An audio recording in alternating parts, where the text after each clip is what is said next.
한번 태어나서 살아가는 동안에 우리의 인생의 열차는 종착점을 향해 열심히 달려가는데 그 목적지가 천국이 되시기를 주님의 이름으로 축복합니다. 레슬리 뉴비기는 1936년 인도로 파송돼서 38년간 선교 사역을 하고 고국인 영국으로 돌아가게 됩니다. 그런데 그때 영국의 현실은 38년 동안 자기를 파송하고 38년 만에 영국에 돌아가니까 영국은 건 타락의 직전까지 가 있었습니다. 엄청난 그에겐 충격을 받았다고 해요. 왜냐하면 당시 영국은 선교지 인도보다 더 세속적으로 타락해서 무너져가고 있었기 때문이죠. 그는 인도보다 영국의 선교가 더 절실하다는 사실을 발견하게 되고 이후에 선교 학회에서는 그가 던진 문제점을 놓고 연구를 시작하게 됩니다. 이로써 나온 개념이 선교적 교회라는 사실입니다. 선교적 교회. 선교적 교회는 예수 믿지 않는 지역에 선교사를 파송하고 교회를 세우는 등 전통적인 선교 방법과 좀 다른 의미입니다. 선교적 교회는 쉽게 이야기하면 예수를 믿지 않는 제3세계나 오지 선교 지역에 해당하지만 더 중요한 선교지는 우리의 삶의 현장이다라는 뜻입니다. 선교적 교회란 우리가 살아가는 삶, 내가 보냄을 받는 내 마음뿐만 아니라 가정, 내가 다니는 학교, 내가 다니는 교회, 지역, 직장, 나라, 민족 등 모든 곳이 하나님의 거룩한 나라가 이루어져야 한다라는 말이 선교적 대상지, 선교적 교회다라고 정의하고 있습니다. 이렇게 우리는 선교사를 보내놓고 더 많이 타락하는 그런 나라가 영국뿐만 아니라 우리나라도 그런 나라 중에 하나로 지금 변질돼 가고 있다는 사실을 기억하면서 오늘 본문에서 예수님께서 사망 권세를 깨뜨리시고 부활하신 후 40일 후에 이 하늘로 승천하기 위하여 감람산에 오르셨습니다. 여기서 예수님께서 제자들에게 마지막 대화를 나누고 계시는데 아직도 정치적인 메시아관에 벗어나오지 못하는 하고 있는 그런 이 제자들이 예수님에게 질문하기를 예수님께서 그 질문에 대한 대답을 해주시는데 그 대답은 기한, 예수님께 때와 기한은 아버지께 속하여 있다라고 말씀하시는 것이었습니다. 이 말씀을 하시고 난 이후에 이 최종적인 지상 명령을 제자들에게 주시는 내용이 오늘 소개되고 있습니다.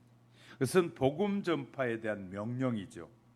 그러나 그 지상 명령 또한 성령께서 충만하게 역사한 이후에 이루어지는 것이다. 그러니까 하나님의 지상 명령, 예수님의 지상 명령도 우리의 생각과 뜻대로가 아니라 성령이 임하여 성령의 인도함을 받으면서 해야 된다라는 사실을 분명하게 우리에게 가르쳐주고 있습니다. 오늘은 성령을 통해서 역사하시는 인도함뿐만 아니라 복음을 전함에 있어서 어떻게 해야 되는지를 생각하고 나누는 시간에 더 큰 은혜가 저와 여러분 속에 임하시기를 주님의 이름으로 축복합니다. 첫 번째는 복음 전파는 약속한 성령으로 시작된다는 것입니다. 우리의 마음과 생각대로 되는 것이 아니라 성령의 인도함을 따라 시작되는 것이다. 그래서 본문 8절에서는 오직 성령이 너희에게 임하시면 너희가 권능을 받고, 예수님께서 약속하신 성령이 오순절에 강력하게 임하였습니다. 오순절 성령 강림은 약속에 대한 실현이기도 한 것이죠. 하나님께서는 이미 예수님이 오시기 850년 전에 선지자 요엘을 통해서 모든 육체에 성령을 부어주실 것을 예언해 주셨어요. 요엘서 2장 28절에서 이 요엘을 통해서 예언의 약속이 오순절에 성취되었다라고 베드로 설교를 통해서 확실하게 증거해 주는데, 베드로는 이 사도행전 2장 14절 21절을 통해서 우리에게 분명히 알려주고 있습니다. 이뿐만 아니라 이 오순절에 성령은 예수님께서 제자를 향하여 직접 약속하신 내용이다. 오순절 성령이 임할 거고, 그 성령이 임하면 그 성령의 인도함을 따라 내가 원하는 복음을 온 세상에 증거해야 된다라고 말씀해 주셨다, 그 말이에요. 이같이 성령의 오심은 약속에 대한 성취로서 오늘날에도 계속해서 임하고 있어요. 오순절 성령을 어떤 사람들은 단회적이다, 그때만 임했고 그 다음에는 임하지 않는다 라고 말하는 사람도 있지만, 성경을 자세히 살펴보면 성령은 지속적으로 우리와 함께 하신 영이다. 성령을 모셔드리는 사람은 모두 늘 성령의 역사가 있다. 그래서 오늘날 수많은 사람들이 성령의 충만함을 통해서 변화되고, 성령의 충만함을 통해서 새로운 선교지로 파송을 받고, 그 성령의 능력을 의지하여 수많은 사람들에게 복음을 전하고 있는 것입니다. 오순절 날에 한 번 강림하신 성령께서 오늘날에도 계속 우리에게 임하셔서 우리들의 죄를 회개하게 하고 구원의 기쁨을 알게 하실 뿐만 아니라 성령님은 하나님의 뜻을 깨닫게 해주셔요. 성령만이 하나님의 뜻을 바르게 깨닫게 하신 영이다. 그리하여 하나님의 백성다운 삶을 살게 역사하시고 계셔요. 그뿐 아니라 은사를 나누어 주어서 교회 유익을 가져다 주게 하고, 은사는 하나님께서 모든 각자에게 주신 은사는 교회의 유익이 돼야 돼. 하나님의 교회의 유익이 되는 것이 은사예요.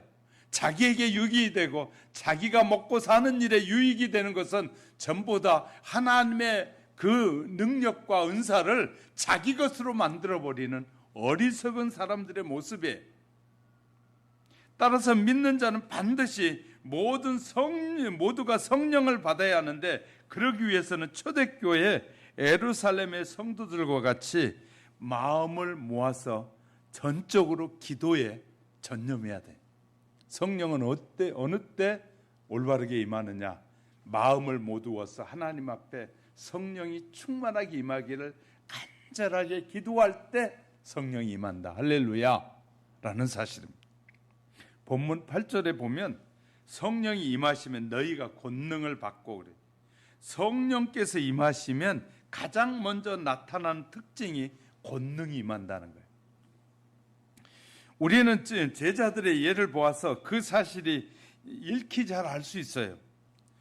겁쟁이였으며 연약하기 짝이 없었던 제자들이 오순절날 마가의 다락방에서 성령의 충만함을 받은 이후에 권능 있는 전도자가 돼서 담대하게 복음을 전했던 사실을 우리는 갈목할 만한 일이라는 것이에요. 성령께서 임하심과 동시에 내려주시는 권능은 오직 복음을 전하기 위한 능력이다, 권능이다. 그러니까 많은 사람들이 착각하고 있어요. 내가 성령이 막 은사가 임하면 자기 이름이 드러내야 되고, 성령이 임하면 막 사람들에게 은사가 나타날 때 뭐 자기가 대단한 것처럼 착각하게 하는 것이 아니에요. 성령은 그 기적을 통해서, 권능을 통해서 다른 사람을 믿게 하는 것이 능력이에요. 다른 사람을 예수 믿게 하는 게 중요한 것이지, 내 이름 석자가 드러나고 내가 대단한 능력 있는 사람이라, 하나님이 능력 있는 것이지 내가 능력 있는 것이 아니에요. 하나님의 능력을 도용하는 사람들이 얼마나 많이 있는지 몰라요. 자기가 한 것처럼. 그래서 자기 명령 앞에 모두 다 순종해야 되고, 자기 뜻 앞에 와서 엎드리기를 원하는 것은 많은 사람들이 잘못된 신앙관 속에서 빠질 때 그래서 이단들이, 그래서 잘못된 신앙관에 의해서 이단들이 생기는 것이에요. 성령의 권능이 임하는 것은 다른 사람이 예수 믿고 구원을 하기 위해서 성령의 권능이 임한다. 할렐루야. 우리가 이제 이것이 딱딱 정리되어 있어야 돼. 내가 성령이 충만해진다라는 것은 내가 복음을 전할 때 저 사람이 잘 듣고 믿고 구원함을 얻게 되는 능력이라는 사실. 이제 부가적으로 그 다음에 그 일이 이루어진 다음에 다른 사람부터 존경을 받기도 하고 다른 사람부터 좋은 것을 내가 누릴 수는 있지만 그 목적이 분명해져야 돼. 목적이 분명한 목적은 우리에게 성령의 충만함을 하나님께서 허락하신 목적의 최종적인 목적은 나를 구원하고 그 다음에 다른 사람을 예수 그리스도를 믿어서 구원 얻게 하는 것이 성령의 권능이다. 할렐루야. 그것이 목적이에요. 근데 얼마나 많은 사람들이 그 능력을 자기를 위해서 쓰려고 사용하는 사람들이 얼마나 많이 있는지 몰라요. 그래서 그걸 얻고자 얻으려고 별 수단과 방법을 다 가르치는. 그래서요, 성령을 통해서 능력이 덧입혀지면 설교할 때 사람들이 깨달아지고 나도 예수 믿어야 되겠구나. 다른 사람에게 가서 내가 만나는 예수님을 막 열심히 전했더니 그가 그럼 나도 그 예수를 믿어야겠네요 라고 할 때 지금 성령의 권능이 임하고 있는 것이에요. 그 성령의 권능의 목적은 수많은 사람을 살려내서, 다시 말해 죽음에서 살려내는 목적이 성령의 능력이에요. 내가 세상에 물들지 않고 수많은 유혹에서 흔들리지 않고 살아가게 하는 것이 기본이지만, 그리고 나서는 수많은 사람을 살려내고 수많은 영혼을 구원하는 것이 목적이다 말이에요. 그래서 우리는 이 방송에서 수많은 사람들이 막 미사 오구를 써가지고 막 웃기면서 막 그래가지고 사람들 기분 좋게 하는 설교가 좋은 설교가 아니라, 이런 설교가 가장 필요한 설교예요. 뭐냐면 말씀을 들었더니 막 성질이 나는 거예요. 꼭 그렇게 해야 돼요. 왜? 깨달으라고 하는데 그 깨달으라는 말을 기분 나쁘게 받아들이는 거예요. 그러니까 우리 마음에 말씀을 듣는데 기분 나빠야 돼. 왜냐하면 내가 죄인인데 죄인이 기분 좋아? 아니, 하나님의 말씀을 듣는데 죄가 가득한 내가 기분이 좋아? 웃기는 거 아니에요, 그죠? 그럼 계속 죄 짓고 살라는 말이에요? 죄인인 우리에게 성령이 임하고 말씀은 잘못된 것을 깨트려버리고 잘못된 삶에서 돌아서라고 하는 것인데, 아니 죄인인 내가 스스로가 의인이 돼 있는 거예요.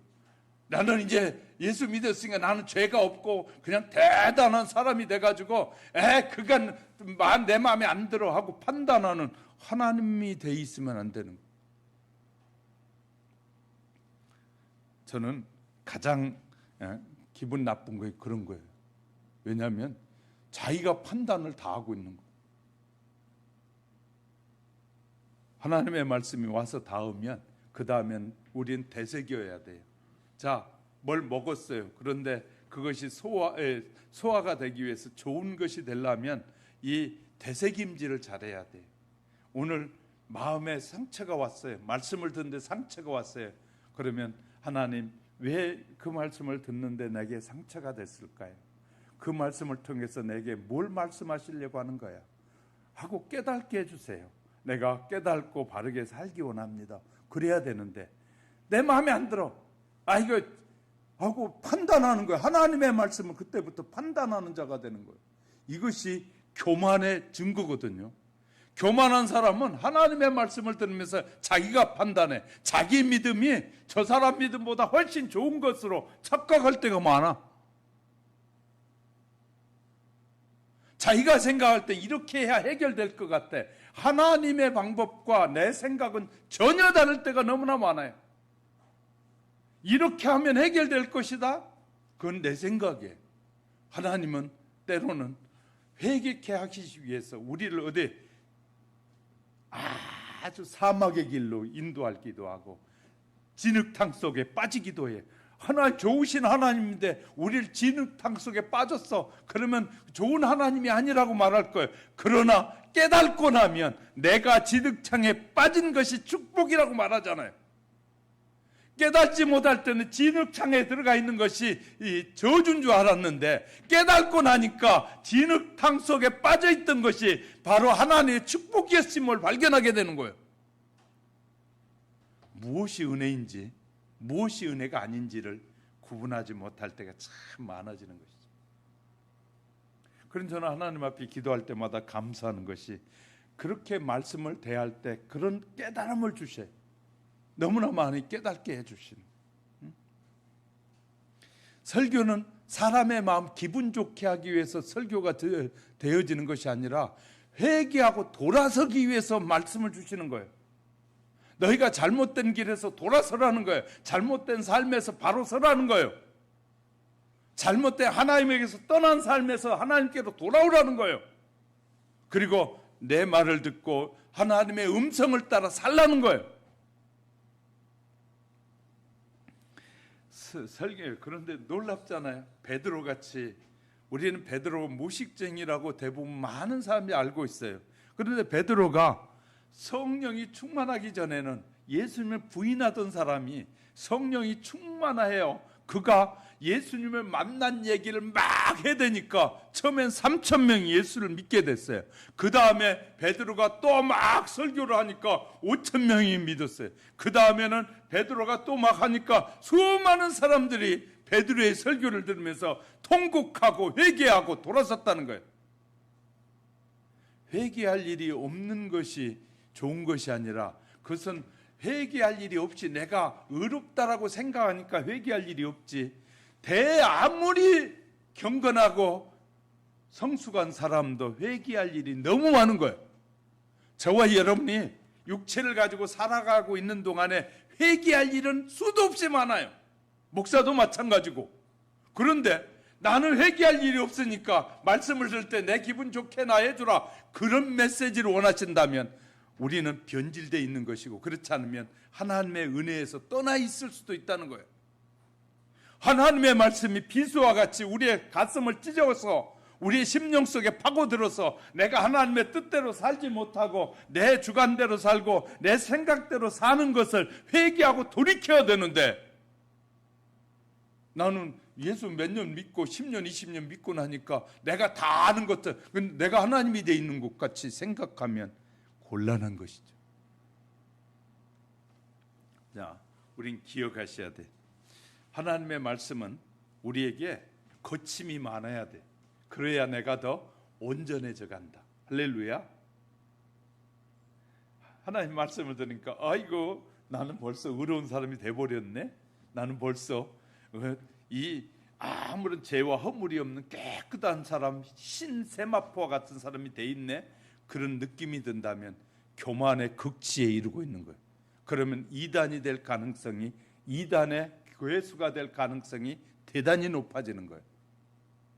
늘 하나님의 말씀을 대할 때는 내가 연약한 자임을 고백하면서, 하나님, 연약하기에 하나님께서 깨닫게 해서 더 말씀의 깊은 은혜를 깨닫게 해달라고 자신을 낮추는 것이 지혜로운 것이라고 저는 분명하게 여러분에게 말씀드리고 싶습니다.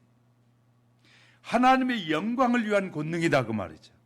성령을 통해 권능은 불의한, 구원받지 못한 자들에게 유익할 뿐만 아니라 하나님에게 유익되는 것이, 하나님의 권능은, 하나님이 우리에게 주신 권능은 구원을 받지 못한 자들에게도 유익하지만 하나님의 영광을 위한 권능이란 말이에요. 할렐루야. 이해가 안 되시는지는 잘 모르겠지만 저는 분명히 말씀드려요.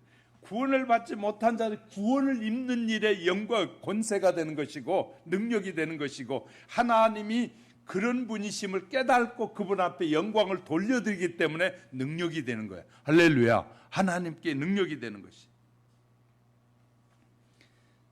자, 그래서 다름이 아니라 불의한 자들은 회개하고 돌아서서 하나님의 나라로 편입시키기 위해서 유익한 것이고, 이 땅에서 하나님의 나라가 확장되어지고 하나님의 통치 영역이 확대되니까 하나님께 영광이에요. 따라서 우리는 성령의 권능을 오직 복음 전하는데 사용함으로써 한꺼번에 하나님과 세상에 유익을 만드는 그 일에 우리가 쓰여져야 되는데, 그렇지 못한 사람들 있잖아요. 발람 선지자, 그는 자기에게 주신 능력을 자기 유익을 위해 쓴 사람이고, 뿐만 아니라 이 사마리아의 시몬이라는 사람도 결코 이들은 권능을 바꿔서 어리석음을 범하는 사람이 되고 말았다. 여기서 하나님의 나라의 하나님의 통치라는 개념을 가지고 있어요. 하나님의 통치, 하나님이 통치하는 나라, 하나님이 통치하는 나라는 의와 희락과 화평이 나타나는 나라. 그래서 이 하나님의 나라가 우리 안에 충만히 믿어지고 예수를 믿고 하나님의 나라가 내 안에 충만히 임했다는 것은 걱정 근심이 없어지는 거예요. 걱정 근심이. 하나님이 앞으로 나를 위해서 준비해 놨으니까, 예수 믿으면서도 왜 그리 걱정 근심이 많은 사람들이 있는지 몰라. 예수 믿으니까 이제는 걱정 근심이 없어돼. 오늘 뭘 먹을까, 뭘 입을까, 그 걱정하지 말라고 그러잖아요, 성경은. 그러니까 우리가 의로워지고 이 화평이 이루어지고 하면 걱정 근심이 없어. 그래서 아니, 이 걱정 근심 많은 세상에서 왜 저렇게 평안하게 살지? 이래줘야 되거든. 예수를 믿는 사람은 모든 일에 긍정적으로 바뀌어야 돼. 부정적인 삶에서 긍정으로 바뀌어져 가는 것, 긍정적인 삶의 모습으로 바뀌는 것, 예수님의 권능이죠. 자, 그런 의미에서 본문은 주님이 말씀하신 선교사적인 영성을 가지고 이 땅을 살아가는 모든 그리스도인에게 무엇을 어떻게 해야 할지를 우리가 생각해 볼 수 있도록 도전해 주는 말씀이기도 해요. 우리는 어떻게 살아야 할까? 예수를 나의 구주로 고백한 사람은 어떻게 살아야 될까? 어떻게 누리며 살아야 될까? 이를 우리에게 가르쳐 주고 계십니다. 사랑하는 성도 여러분, 이 복음 전하는 일에 아름답게 쓰여지는 저와 여러분이 다 되시기를 주님의 이름으로 축복합니다. 두 번째, 성도의 우선순위는 복음을 전하는 것이다. 복음을 전하는 것이다. 예수님이 이 땅에 계시면서 마지막으로 하신 말씀이 사도행전 1장 8절 내 증인이 되리라. 이 말씀은 수동태 명령이고 미래행 명령이라고 말해. 내가 너를 구속했다. 내가 너를 구속했고 내가 너를 사랑한 것을, 사랑을 깨달았다면 뭐해? 네게 내 최우선순위는 내가 주는 일을 하는 것이다, 이 말이에요. 무슨 말인지 이해가 되셨어요? 자, 내가 너를 구속했어. 그리고 이제 내가 너를 영원히 살릴 거야. 영원히 나와 함께 살 거야. 그렇다면 너는 내가 너를 구속한 그 십자가의 사랑을 안다면 너는 최우선순위가, 네가 하는 모든 일의 최우선순위가 내가 원하는 것을 하는 것이야. 이것이 증인이에요. 예수를 나의 구주로 고백한 모든 사람은 내 삶의 우선순위가 늘 주의 복음을 전하는 것이 삶의 우선순위여야 돼. 그래서 접근하는데 복음을 전하기가 어려운 사람들도 있어요. 곤란한 사람들도 있어요. 그러면 이 지혜롭지 못한 사람은 그냥 무조건 곤란한 상황인데도 예수 믿으세요 그랬다가 이 핀잔을 듣고 그럴 수 있잖아요. 그럴 때는 저 사람이 그렇게 해서 안 될 때는 어떻게 해야 돼요? 관계를 맺어야 돼. 좋은 관계를 맺어가지고, 어른이든 아이든 관계를 맺어가지고 그 사람이 나를 좋게 여길 때, 좋게 여기고 나를 따를 때 내가 그때 내가 믿는 예수 너도 믿었으면 좋겠다고 권면할 수도 있고. 그러니까 지혜롭게 살아야 되는데 무조건 예수 천당 그거 믿는 사람이 있어요. 그래서 예수 믿는 사람들이 많이 있었어요. 그러니까 다양한 방법을 하는데 우린 지혜가 필요한, 우리가 이 시대를 살아가는 데는 하나님의 사람들은 지혜가 있어야 돼. 내게 하나님이 주신 것을 다 동원하여 관계를 맺고 사람들을 섬겨서 그들이 나를 하나님의 사람으로 인정하고 좋게 여길 때 우리는 당당하게 그때는 예수를 믿으라고, 예수가 바로 나를 이렇게 행복하게 했고 예수가 나에게 필요한 모든 걸 주셨음을 그들에게 담대하게 전하는 것이에요. 이것이 우리가 해야 될 첫 번째 이 우선순위다 그 말이죠. 하나님이 통치하실 때 우리의 인생 가장 근본적인 문제들이 해결돼. 하나님이 내 안에 성령으로 역사하실 때 수많은 문제들이 해결되어지고 풀어져 가게 되는 것이에요. 하나님이 내 마음을 통치할 때 하지 않으면 내 삶에 도살인 욕망과 상처들이 막 솟아나. 예수 믿는 사람들이 막 기도를 할 때는 그런 욕망이 없다가 기도하지 않으면 욕심이 나타나고 헛된 세상적 욕구들이 나타나게 되고, 이 기도하지 않는 삶에서 나타나는 거예요. 마귀는 기도하지 않는 걸 너무너무 잘하니까 우리가 주님을 의지하지 않고 사는 우선순위를 하나님을 기쁘시게 하는 증언의 삶을 살지 않을 때 마귀는 우리를 너무너무 잘 알아. 그래서 1시간 기도하고 안 하고 차이가 나는 거예요. 그러니까 1시간 훈련하지 않으면 스승도 제자가 실력에서 나타난다고 아는 것처럼 마귀는 우리가 기도하지 않는 걸 너무너무 잘 알아. 하나님을 의지하지 않고 왜 딴 생각에 빠져 있는 걸 마귀는 너무너무 잘 알아. 그렇기 때문에 우리의 마음에 팍 들어와 가지고, 그래 이것도 좋지, 이것도 해봐, 이것도 해보면 좋을 것 같아 하고 우리의 마음에 벌써 수많은 유혹거리를 가져다 주는 거예요. 그런데 하나님의 통치가 내 안에 내 마음에 이루어지면 희락이 있고 평화가 있어요. 우리의 가정도 마찬가지. 가정도 성령님께서 임하셔서 우리의 가정을 통치해 주셔야 그 가정이 평안한 가정이 돼. 성령님이 역사하지 않고 마귀가 역사하기 시작하면 그 가정은 이제 싸움이 시작되는, 계속해서 싸움이 일어나고 분란이 시작되고, 사업장도 분란이 일어나고 하는 직장에서도 분란이 일어나기 시작하고, 성령이 역사하시면 조용하다가 성령이 역사하지 않으면, 마귀가 역사하기 시작하면 그때부터 분란이 시작되는 거예요. 우리 삶의 우선순위가 될 때, 교회 사회도 마찬가지입니다. 가정에서도 우리가 평안해질 수 있는 것은 성령님의 역사예요. 성령님이 우리의 가정을 지켜주셔야 되고, 의지하고 살 때 우리의 평화가, 진정한 평화가 우리에게 임하는 것입니다. 그러므로 그렇다면 증인으로 사는 삶이란 구체적으로 뭐냐? 증인의 삶이란, 증인으로 사는 삶은 가장 먼저 입술로 복음을 전하는 거예요. 우리의 입으로. 증인의 삶이란 그냥 입 다물고 있는 것이 아니라 입으로 증거하는 거예요. 나의 죄를 위해서 예수님이 죽으셨어요. 하나님이 나를 사랑하사 독생자를 보내서 내 죄의 저주를 깨끗하게 씻어주셨고 나를 자녀 삼으셨고 이 자녀의 특권을 누리게 하셨잖아요. 바로 그 하나님이 내 삶의 주인이라는 마음에서부터 고백이 드려질 때 입술에 증거가 가능해요. 주님이 나의 삶의 주인이라고 생각될 때 나는 그 주인을 말할 수 있게 되는 거예요. 사람들이 너의 삶의 주인이 누구냐? 어떤 사람은 돈이 주인입니다. 어떤 사람은 명예가 주인입니다. 근데 우리는 내 삶의 주인은 예수님입니다라는 고백이 늘 있어져야 돼. 증인으로 사는 삶은 우리가 행동으로 보여주고 세상과 다르게 사는 것이다. 세상 사람과 똑같이 살고 세상을 사모하고 사는 것은 매우 어리석은 일이다. 세상이 좋아하는 것 따라가고 싶은다면 그는 내가 지금 병들어가는 것이다.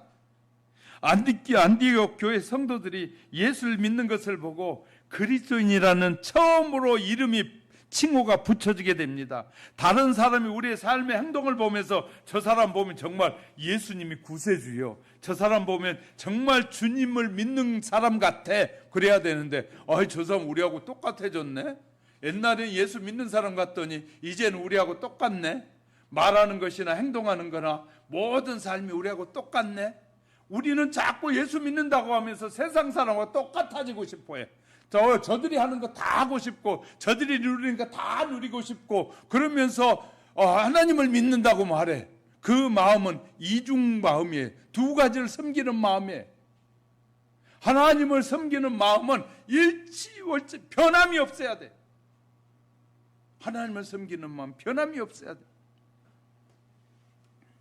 자, 내가 하나님의 자녀요, 하나님의 사랑과 은혜를 받은 사람임을 증거하는 삶을 내 생활 속에서 구체적으로 나타내는 것이 증인의 삶이다.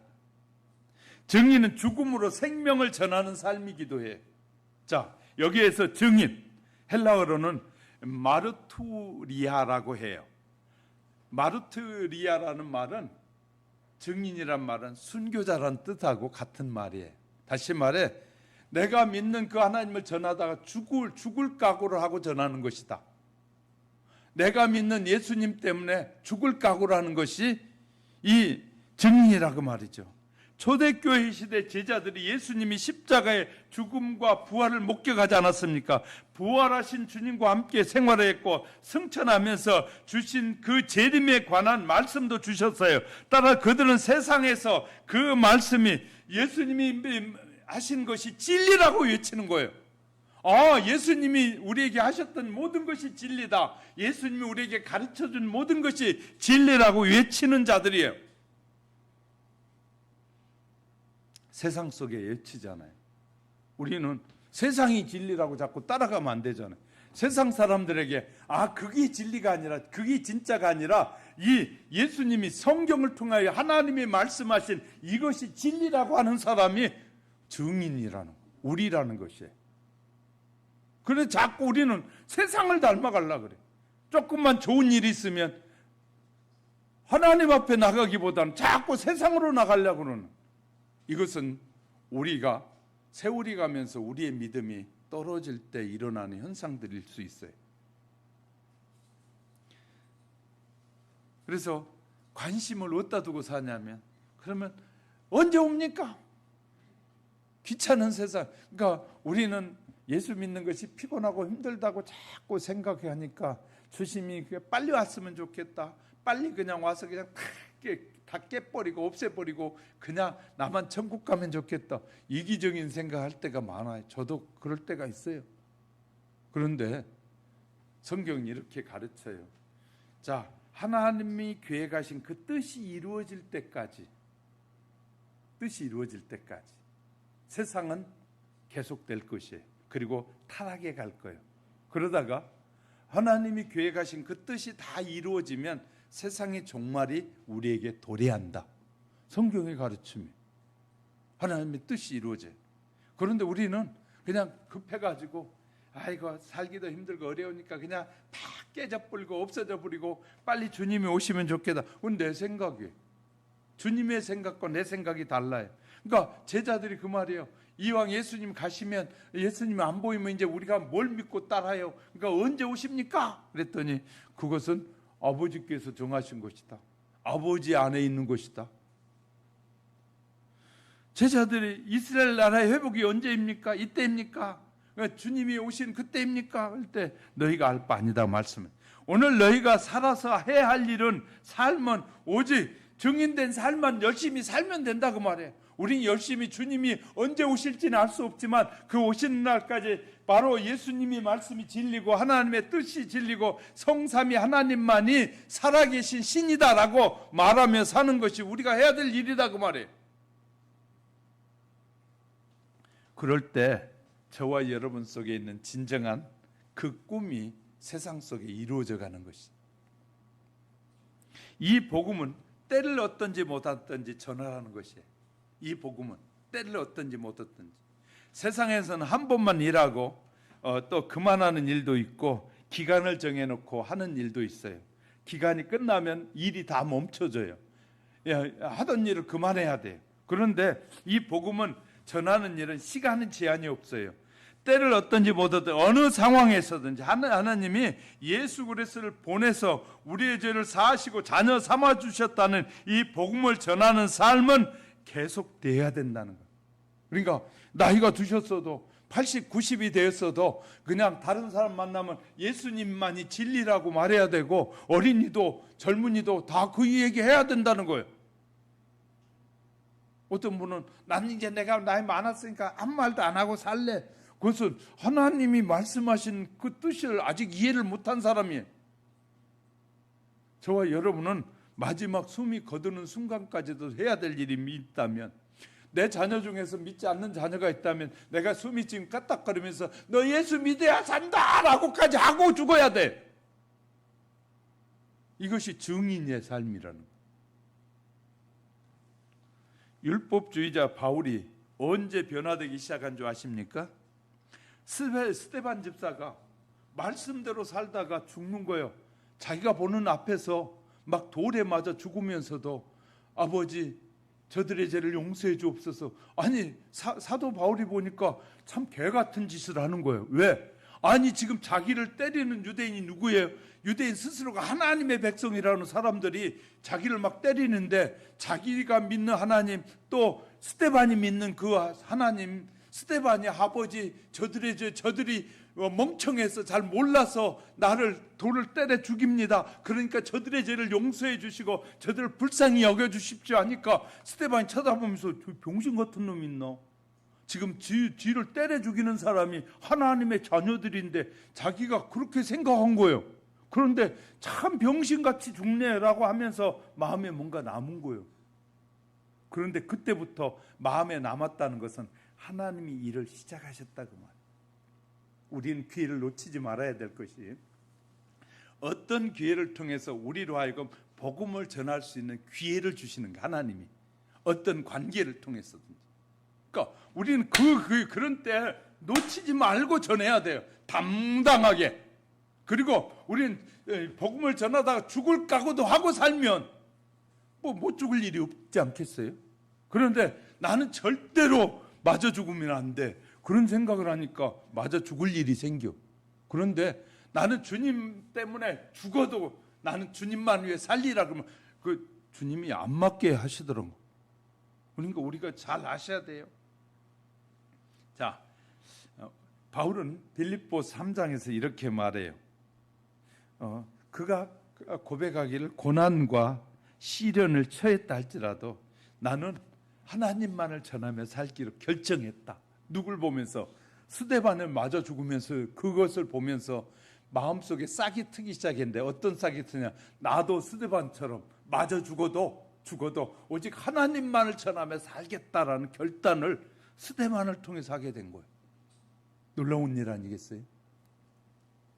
자, 하나님은 세상을 새롭게 하는 역사의 도구로 바울을 쓰셨어요. 북한에 오랜 기간 억류되었던 카네스베 선교사 얘기 잘 알잖아요. 카네스베 선교사가 미국 국적을 가진 분이었잖아요. 그가 북한에 있는 동안에 몸무게가 27kg가 빠졌고요. 생사를 오가는 건강에 위협을 당했다고 했잖아요. 하나님께 구출해 달라고 북한에 있으면서 그 선교사가 북한 당국에 옛날에는 북한 사람들이 자기 그렇게 잘해줬다가 자기를 간첩으로 탁 모른 다음부터는 이제부터는 죽이려고 달려드니까 막 그전에는 선교하는 것이 재밌어서 왜 북한에 갔다 쌀도 퍼주고 막 옥수수 돈도 갖다 주니까 북한의 관리들이 선교사님 제겁니다 그러더니 어느 날 간첩으로 딱 뒤집더니 그냥 이제부터는 죽이려고 핍박을 가하는데 그러니까 이게 선교가 보통 일이 아니구나 해서 그가 간증하기를 이렇게 간증했어요. 막 그렇게 덤벼드는데 자기가 막 너무너무 겁이 나가지고 막 하나님 앞에 막 기도했다는 하나님 이 북한에서 떠나게 도와주세요. 이들에게 주의 사랑으로 복음을 전하러 왔는데 너무 핍박이 심하니까 죽을 지경인 거예요. 그러니까 막 기도했는데 기도하니까 꿈에 무슨 일이냐 미국 특수부대들이 밤마다 나타나가지고 선교사 보고 배선교사 갑시다 하는 꿈을 막 수도 없이 많이 꿨다는 거야. 그러니까 밤마다 꿈만 꾸면 미국 특수부대가 막 그 자기 있는 데까지 와가지고 자기 손을 내밀면서 가자고 막 그러더라는 거야. 그런 꿈을 수도 없이 많이 꿨다는 거예요. 그리고 어느 날도 막 몸부림치며 기도하는데 하나님이 배선교사에게 이렇게 마음을 주시다. 네가 미국에 있을 때 너 뭐라고 기도했지? 배선교가 미국에 있을 때 나를 북한에 보내주세요. 나 북한에 가서 그 영혼들을 건지기 위해서 나를 북한에 보내주세요 하고 네 기도했잖아. 너는 벌써 북한에 보내달라고 기도한 사명을 잊어버렸니? 하는 순간에 깨달아지더라는 거야. 깨달아져서 내가 지금 북한에 와 있지. 북한에 왔으니까 이들에게 복음을 전해야 되는데 돌아갈 생각만 하고 있었던 거예요. 핍박이 오고 시련이 오니까. 그런데 성령님께서 깨닫게 하시는 순간에 이제 생각이 달라지더라. 그래서 내가 이곳에서 죽어야겠다라고 하고 이제 치조를 당하고 할 때도 당당해지기 시작했더니 자기를 치조하는 치조원들이 배 선생, 당신의 하나님은 중국에 있어, 북한에 있어? 이렇게 묻더라는 거예요. 그러니까 이제 달라진 자기를 보면서 치조하던 치조원들이 그렇게 부르더라는. 그러다가 미국에 교제로 이래가서 이제 석방되려고 그러니까 그 치조원이 또 이런 얘기를 하더라는. 아니 배 선생, 더 있어야 되는데, 우리 북한에 더 있어야 되는데 간다 그러니까 섭섭하오 그러더라는 거예요. 이제 치조하던 사람이. 그러더니 또 가려고 하니까 또 이런 질문하더라는 거예요. 나 섭섭한 일이 또 있어 그러더라는 거예요. 왜? 아니 치조하니까 나는 행복하고 당신은 불행해야 되는데, 아니 치조하는 나는 불행하고 당신이 행복해 보이니까 내가 섭섭하고 그러더라는. 그러니까 너무너무 고난을 받으면서 행복해하니까 그 북한 치조하던 그 사람의 마음속에 예수님이 싹트기 시작했다는 거예요. 무슨 말인지 이해가 돼. 그래서 배 선생, 더 있어야 되는데, 그 말은 당신과 더 가까이 있어야 되는데 하는 말을 하더라는 거예요. 나중에야 깨달았다고 고백하는 거예요. 사랑하는 성도 여러분, 우리가 고난과 시련 가운데서도 하나님의 자녀답게 당당할 때 세상 사람들이 우리를 보고 저 사람은 하나님의 사람이야 라고 할 것이라는 거예요. 저와 여러분은 하나님의 사람으로 끝까지 살아가시기를 주의 이름으로 축복합니다. 또 공간의 벽을 넘어서 복음은 온 세상에 전파해야 됩니다. 주님은 복음을 전할 때 우리가 가장 넘기 어려운 벽이 있는데, 그 벽이 뭔지 아세요? 내 마음의 벽이다. 그것을 아시었기 때문에 1장 8절에서 자기 스스로는 자기 벽을, 마음을 이길 수가 없어요. 그래서 그것을 이기는 것이 뭐냐면 성령의 권능이라는. 그래서 오직 성령이 너에게 임하시면 너희가 그 권능이 있어야만이 자기를 극복할 수 있다는 거예요. 성령의 역사가 아니고는 자기를 극복할 수 없다는 거예요. 우리에게 권능 중에 가장 큰 권능은 자기를 넘어가는 권능이에요. 자기를, 이 고난과 시련을 넘어서 주 안에서 기뻐할 수 있는 그 능력이 있어야만이 복음을 전할 수 있는 것이, 자기를 극복하는 것. 성령의 능력을 받으면 자기의 생각의 한계를 뛰어넘기 시작합니다. 내가 살아왔던 삶의 벽을 뛰어넘고 내 마음을 뛰어넘어서 내 주변으로부터 시작하는 나와 상관없는 모든 사람들에게 복음을 전할 수 있어요. 나를 뛰어넘어야. 이런 애도 있어요. 엘리자베스 쉐핑이라는, 우리말로 우리나라 이름은 서서평이라는 사람이 있었어요. 이 사람 여인은 독일 태생으로 한국에 와서 복음을 전한 선교사입니다. 그녀는 미혼모에게 태어났어요. 미혼모로 태어났고 아버지가 누구인지도 모르고 어머니는 일찍 미국으로 애만 태어나고 미국으로 떠나서 외할머니 손에서 한국에서 자랐어요. 어려서. 그래서 우울하고, 청소년 시절이 우울하고 이 외로운 청소년을 보내다가, 그러다가 청소년이 지나면서 얘가 좀 알아지니까 엄마가 계신다는 미국으로 그냥 엄마 찾아서 가게 돼요. 엄마 찾아서 가서 미국에서 간호학을 공부하게 됐습니다. 간호학을 공부했는데, 그런데 여전히 그녀의 마음속에는 지워지지 않는 삶의 그림자가 남아 있었던 거예요.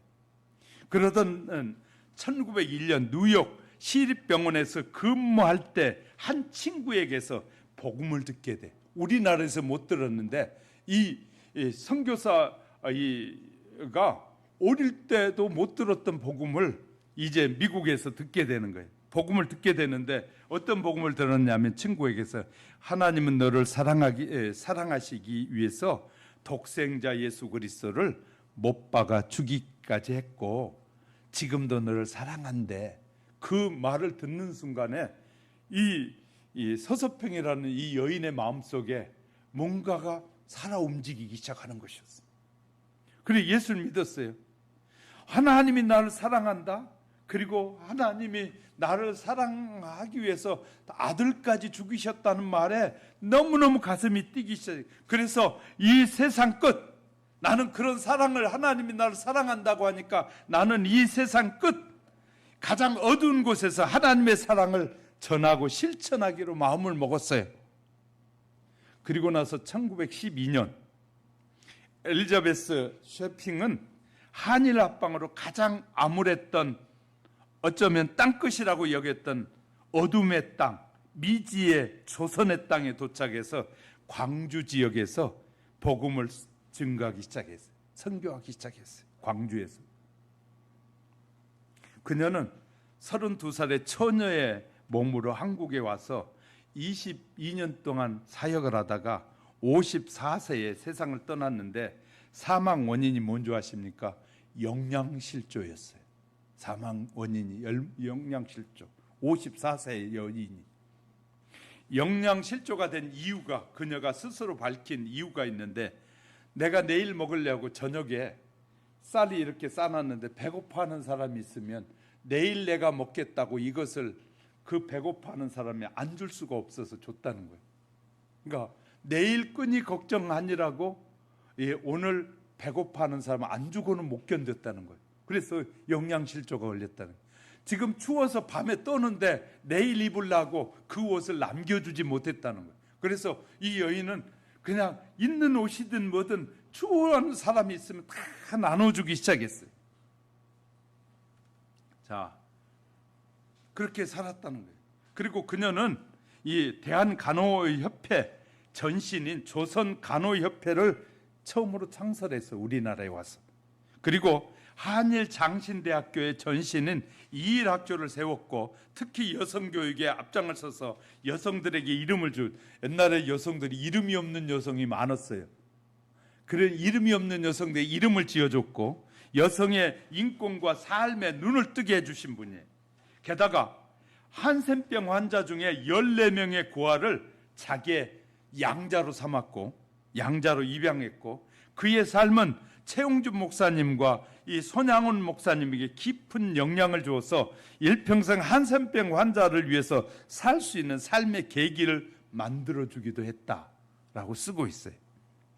그리고 제중병원을 중심으로 어두운 한국 땅에서 하나님의 사랑을 전하는 삶을 살다가 그녀가 세상을 떠날 때 남긴 것이라고, 그가 마지막 죽고 나서 보니까 그에게는 돈은 1940년경인데 7전, 돈은 7전이 남았고, 이 양식이라고는 옥수수가루 2홉이 남아 있었고, 그리고 반쪽짜리 담요, 통째도 아니고 반은 잘라주고 반 가지고 덮였던 반쪽짜리 담요 하나만 남겼다는 거예요.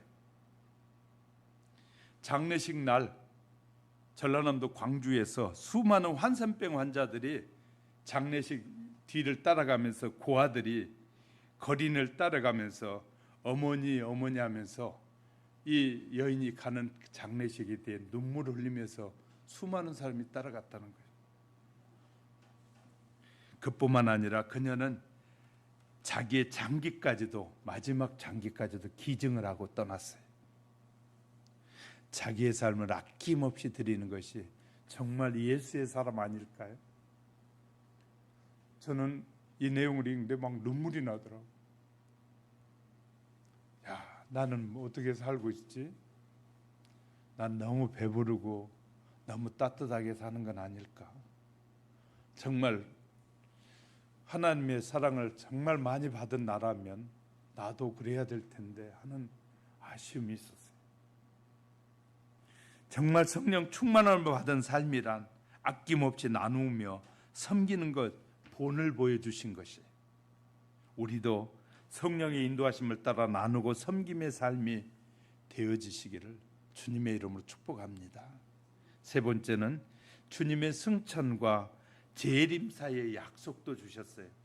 예수님 부활 후 40일 동안 지상에 계시면서 제자들의 동료하는 신앙을 붙들어 주시고 성령 세례를 받고 권능을 받은 다음에 땅끝까지 증인이 되라고 하신 후에 제자들이 보는 앞에 승천하셨어요. 이로써 예수 그리스도는 사역을 끝내고 하나님의 보좌의 곁으로 돌아가신 것입니다. 승천하신 예수님은 십자가의 흔적이 있는 신령한 육체를 가지고 계셔요. 예수님은 십자가의 흔적을 가진 그 흔적을 가지고 신령한 흔적을 가지시고 승천하셨어요. 영원한 대제사장으로서 인간과 계속해서 관계를 갖고 계시고 하나님이 작정하신 때까지 재림을 준비하고 계신다. 주님은 이렇게 말씀하셨어요. 천국에 올라가서 편히 이 계시로 올라간 것이 아니라 우리를 위하여 천국이 준비되면 다시 오시겠다고 약속하고 가셨어요. 9절에 볼까요? 이 말씀을 마치시고 저희 보는 데서 올리워 가시니 구름이 저희를 가리워 보이지 않게 하더라. 이 말씀 앞에서 세례를 받고 권능을 받으면 땅끝까지 가서 내 증인이 되란 말씀을, 이 말씀을 마치시고, 이는 예수 그리스도의 지상 명령으로 십자가의 보혈로 구속받은 자는 누구든지 이행해야 될 절대적인 명령이라는 것이에요. 이 마지막 명령을 남기고 주님은 승천하셨어요. 예수 그리스도의 생애는 탄생부터 일반 사람과 같지 않았습니다. 여인의 몸을 통해 육신을 입으셨지만 성령으로 잉태해서 그는 하나님이시면서 완전한 인간으로 이 세상에 오셨고 오로지 하나님 아버지의 일을 위해서만 일하셨어요. 그것은 십자가의 대속을 이루는 일이었고 그의 목적이 완성되자 하나님께서 부활하게 하심으로 당신의 보좌 우편에 돌아가게 하셨다고 말해요. 예수 그리스도의 승천이 의미하는 것은 영혼으로부터 시간 안에 오셨다가 다시 돌아가신 것을 말합니다. 다시 말해 영혼에서부터 시간 세계에 오셨다 다시 영혼의 세계 속으로 들어간다라는 것을 우리에게 보여주는 것이고, 승천은 성령을 이 세상에 보내심으로 당신의 구속의 은혜를 만민에게 적용하기 위해서 승천하셨다. 예수님이 여기 계시면 육신을 가지고는 다 하실 수 없으니까 당신이 육신을 가지고 올라가야만이, 성령이 임해야만이 그 영으로 모든 사람들과 함께 할 수 있기 때문에 가신 것이었다고 말해요. 구속받은 자들의 거처를 예비하기 위해서 가신다고 요한복음 14장에 내가 거처를 예배하러 가노니 라고 말씀. 또 이 지상의 성도들을 위해서 중보 기도를 하고 계신 하나님의 우편에서도 그냥 계신 것이 아니라 지상의 성도들이 끝까지 믿음을 지키고 끝까지 흔들림 없이 하나님의 나라에 갈 때까지 그 믿음을 지키게 하기 위해 중보 기도를 하시기 위해서 가셨다. 예수 그리스도의 승천은 부활의 육체는 시간과 공간을 초월한 영광스러운 실체로 그 뜻을 이 영계와 모든 피조 지배하는 권세를 드러내기 위해서 가셨다.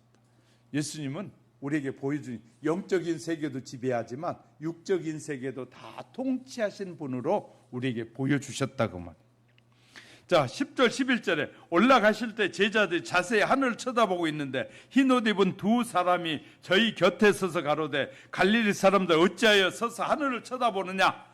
구름을 타고 승천하신 예수님을 쳐다보고 있던 제자들에게 두 천사가 나타나서 어찌해서 너희는 하늘만 쳐다보고 있느냐. 슬픔과 동경과 황홀한 경의가 뒤섞인 그런 눈으로 그들은 빈 하늘만 쳐다보고 있었어요. 어떻게 사람이 이렇게 승천할 수 있지? 어떻게 숨 쉬는 사람이 저렇게 올라갈 수 있지? 그런 경의에 찬 모습을 보고 있을 그때 뭐 했다고요? 그때 천사들이 나타나. 자, 예수님의 형상은 사라져 버렸어요. 예수님은 모습은 보이지 않았어요. 이제 뭐 해야 되겠어요? 예수님이 가르친 진리를 믿고 살라는 거예요. 이제는 이제 예수님이 떠나시면서 성령을 통하여 주시면서 증거하면서 너희는 이제 형상은 보지 못하지만 내가 너에게 준 진리 약속들을 믿고 살라는 거예요. 그러면 얼마 되지 않아서 다시 하나님의 뜻이 우리 안에 이 심판이 이루어지는 그날에 오셔서 영원토록 우리와 함께 사실 것을 약속하는 것이. 그래서 11절에 너희 가운데 하늘로 올라오신 이 예수는 하늘로 가심을 본 그대로 오시리라. 자, 그러니 우리 뭐 하고 있으면 돼? 하늘에서는 하나님이 우리가 거처할 곳을 준비하신 것이고 우리는 주님이 다시 오실 날을 사모하면서 기다리는 삶을 살면서 열심히 복음을 전하며 살면 이제 그 뜻이 다 이루어질 날이 우리에게 다가오고 있음을 말하고 있어요. 정리해 볼게요. 그러면 예수를 믿는 하나님의 사람들의 우선순위는 열심히 뭐 하라는 거예요? 예수님을 전하며 살라는, 증인의 삶을 사는 것이다. 때를 어떤지 못 어떤지, 아파서 병원에 입원해서도 예수 믿어야 돼요. 아픈 환자끼리 얘기하면서도 병원에 가면 아픈 환자들은 내가 뭐 세상에 잘난 일 다 얘기하고 복음을, 예수 믿는 사람들은 안 그럴리라고 생각해요. 세상 사람을 만나면 자기가 잘난 일 다 얘기하고 뭐 마치 좋았던 일도 얘기 다 하고 그러고 살아. 그러나 예수 믿는 사람은 병원에 입원해서도 옆에 사람이 안 믿는 사람 갖고들랑 당장 뭐 해야 돼요? 어떻게 해야 복음을 전하지? 고민해야 돼. 병원에 입원해서도 어떻게 해야 내가 누워있는 이 시간에 이 현장을 저 사람에게도 하나님의 나라가 증거되게 하지. 그래야 돼. 입원해서도. 이것이 예수의 사람인 거예요. 예수의 사람. 예수의 사람은 배고프면서도 어떻게 해야 저 사람에게 더 주지? 이런 생각을 해야 돼. 어떻게 해야 잘 섬기지? 잘 섬기지. 우리는 너무너무 중요해. 우리 이번에 사모하고 같이 이 다른 노예 수련회를 2박 3일 수련회 하는데 초청을 받아 갔었어요. 그 노예에서 그 노예를 대표하시는 총회장을 했던 분은 80이 넘으신 목사님이 저녁에 9시에 우리 초청한 사람들 몇 사람 초청을 받았거든요. 부부들이.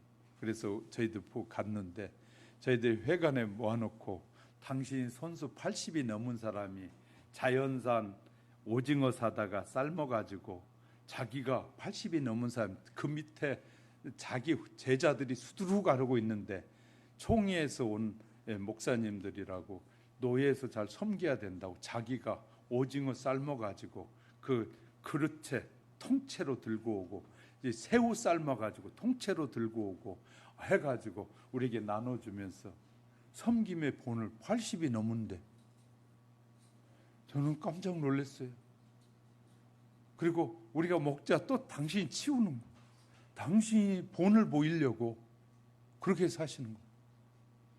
그분이 우리에게 장어를 이렇게 대접한다고 불렀는데 장어 대접하기 위해서 이 머리 투구를 쓰고 이 댐 밑에 30m 밑에 물속에 들어가서 장어를 잡아가지고 와서 그 장어를 잘라가지고 장어 요리를 해서 대접한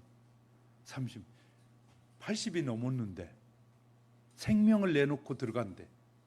그전에는 100m까지 들어가 봤다고 그러는데 요새는 30m까지만 들어간다. 이걸 투구를 쓰고 들어가가지고 거기서 장어를 잡아가지고 자연산 장어 목사님들 총회에서 오신 목사님 대접한다고 그렇게 자기 노예 목회자들 대접한다고 30m에 들어가서 그걸 잡아다 대접해 섬겨주는 거예요.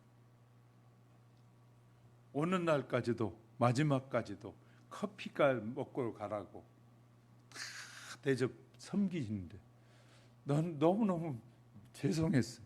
가서 그냥 대접만 받고 오는데 죄송했는데 정말 우리 교회도 마찬가지고 우리 교회도 다른 주의종들이 오고 우리가 섬겨야 될 사람들이 온다면 저렇게 섬겨야겠구나. 너무너무 많은 은혜를 받고 왔어요. 그분이 재산이 있다고 해서 남에게 막 줄 수 있는 것이 아니거든요. 재산이 있으면 있을수록 욕심이 생기는데 그분이 있는 것을 너무 많이 있으니까 막 섬기고 싶다고 막 제자들 섬기려고 80이 넘으신 분이 우리에게 마지막 코스로 가서 기도원 하나를 다시 살라고 하는데 15억에 남은 거 12억에 사가지고 어떻게 좋은 일꾼들을 여기에서 교육하면 좋겠는데 어떻게 하면 좋겠냐고 저희에게 묻는 것이었어요. 그리고 여기에 오늘 초청받은 목사님들은 내가 이걸 하게 되면 와서 이사로 참여해서 교육해 줘야 된다고 그런 얘기를 하시는 거예요. 80이 넘었는데도 주의 복음의 열정이 끊이지 않는 것이. 그런데 보통 교회 가면 나이만 좀만 들면 이제 나는 뒤로 물러나고 젊은 애들이 해라. 나는 이제 쉬어야겠다. 그런 생각은 정말 꿈에도 꾸지 말아야 될 그런 모습인 거예요. 내가 앞장서서 내 힘 있는 날까지는 내 일은 내가 할 거야. 그래야 되는데 얼마나 많은 사람들이 그냥 편히 쉬고 노는 것이 그것이 축복이라는 세상적인 욕구에 자꾸 무너져 가고 있어요. 실은 우리는 주님이 우리는 부르시는 날까지 내가 이 그릇 하나 들 만한 힘이 있다면 그것을 들어서 섬기겠다는 그런 자세로 사는 것이 하나님의 사람이라고 저는 믿습니다. 사랑하는 우리 하영교회 성도 여러분, 남이 어떻게 살든 우리 상관없이 말죠. 우리는 말씀대로 살려고 합시다. 저와 여러분은 말씀대로 마지막까지 주님이 천사장의 나팔소리와 함께 재림하시는 그 순간까지, 내 생명이 끝나는 그 순간까지 우리는 최선을 다해서 주의 복음을 전하고 또 주님이 우리에게 주신 그 은혜를 통해서 수많은 사람에게 섬김을 통하여 예수 그리스도를 전하는 자의 삶을 사는 저와 여러분으로 남을 수 있기를 주님의 이름으로 축복합니다. 눈을 감으시고요. 여러분 어떻게 살 계획을 준비하고 계십니까? 여러분 남은 생애를 어떻게 살고 싶습니까? 우리는 정말 너무나 은혜를 많이 받은 사람들은 마지막 순간까지 주님을 위해서 살겠다고 스스로 내가 종이장 하나만 들 힘이 있어도 나는 주님을 위해 살겠다고 복음을 전하며 살고 다른 사람을 섬기며 살겠다고 내가 받은 은혜가 너무 크고 내가 받은 구원이 너무 귀하기 때문에 그렇게 살겠다고 하는데 여러분 어떻습니까? 이 시간에 여러분의 마음을 하나님 앞에 한번 고해 보지 않겠습니까? 그리고 우리의 남은 생애는 그런 남은 생애가 되도록 하나님 우리의 결단이 흔들리지 않게 해달라고 잠시 한번 기도하십시다.